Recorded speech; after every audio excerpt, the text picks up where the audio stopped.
अमीर खुसरो हिंदी साहित्य के आदिकाल के एक ऐसे कवि के रूप में जाने जाते हैं जिन्होंने सर्वप्रथम खड़ी बोली हिंदी में अपनी काव्यों की रचनाएं की,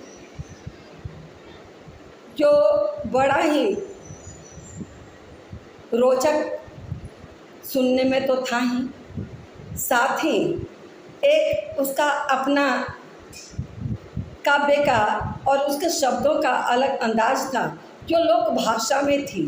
लोग इनकी मुकरियों को, ये मुकरी लिखे, शकुना लिखे, पहेलियाँ लिखे, गज़ल लिखे, तो बहुत ही प्रसिद्ध हुई।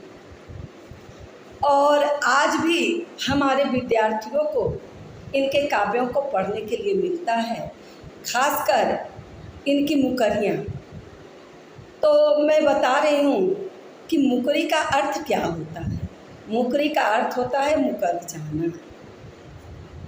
जब हम कोई बात बोलें और अपने ही बातों से मुकर जाएं, तब उसे मुकरी कहते हैं।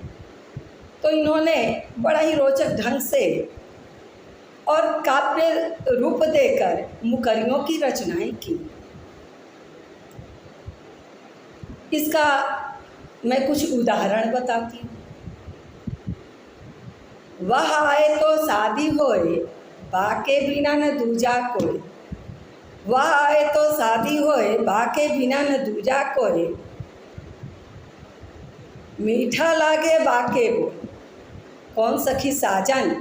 कि खुद करे वही आए तो शादी होए, बाके बिना न दूजा कोई। मीठा लागे बाका बोल, बोल सखी साजन, ना सखी ढोल। यही मुकर कर साजन के जगह क्या बोलते हैं, अपने मुकर जाते हैं, पहले साजन बोलते हैं और उसके बाद बोलते हैं ढोल। तो वह आए तो शादी होए, बाके बिना न दूजा कोई। मीठा लागे बाके बोल, बोल सखी साजन, ना सखी ढोल।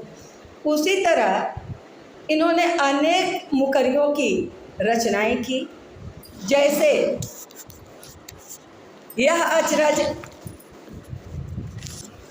जैसे रात समय वह मेरे आवे, रात समय वह मेरे आवे, भोर भय वह घर उठी जावे। रात समय वह मेरे आवे, भोर भय वह घर उठ जावे। यह अचरज है सबसे न्यारा, हे सखी साजन, ना सखी तारा।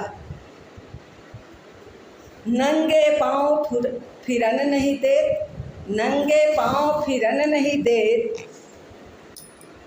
पाँव से मिट्टी लगन नहीं देत, पाँव से मिट्टी लगन नहीं देत। पाँव को चूमा लेत निपूता, पाँव को चूमा लेत निपूता। हे सखी साजन, ना सखी जूता।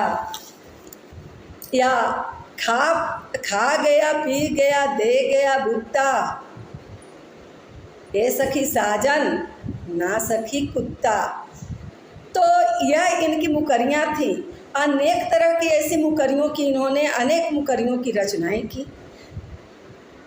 बाद में भारतेंदु हरिश्चंद्र ने भी कुछ मुकरियाँ लिखी और भारतेंदु हरिश्चंद्र द्वारा रचित मुकरी भी बहुत प्रसिद्ध हुई, जिसमें प्रमुख रूप से कहा जाता है वाह कि तीन बुलाए तेरह आए, रोई रोई विपदा अपन सुनाए। आँखें फटी भरान पेट, आँखें फटी भरान पेट। हे सखी साजन, ना सखी ग्रेजुएट। तो इन्होंने तत्कालीन समय में जो बेरोजगारी थी, शिक्षित बेरोजगारी, उस पर इन्होंने भी प्रकाश डाला। और आज के भी परिप्रेक्ष्य में वह इतना ही महत्वपूर्ण है कि तीन बुलाए तेरह आए, तीन बुलाए तेरह आए, रोई रोई विपदा अपनी सुनाए। जब 3 वैकेंसियाँ निकलती थी तो यह कहते हैं कि 3 वैकेंसी निकलती है तो 13 शिक्षित बेरोजगार अप्लाई करते हैं, आते हैं। 3 बुलाए 13 आए, तीन बुलाए 13 आए, रोए रोए विपदा अपनी सुनाई। और रो रो कर वह अपनी स्थिति सुनाते हैं। आंखें फटी नौकरी के इंतज़ार में, आंखें फटी हुई है और भरा न पेट। ये सखी सज्जन ना सखी ग्रेजुएट। यह स्थिति उस ज़माने में ग्रेजुएट की थी, इसमें तो इस ज़माने में तो और भी हालत ख़राब हो गई है। जय हिंद, जय।